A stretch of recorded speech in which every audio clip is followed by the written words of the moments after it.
Go to settings,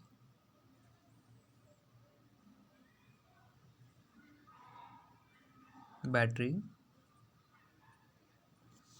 Make sure your phone is in the normal mode and low power mode and super power saving mode are turned off.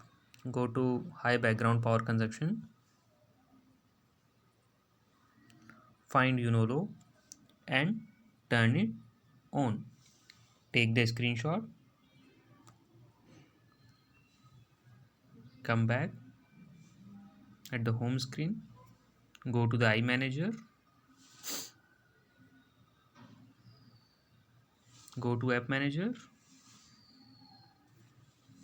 Permission Management,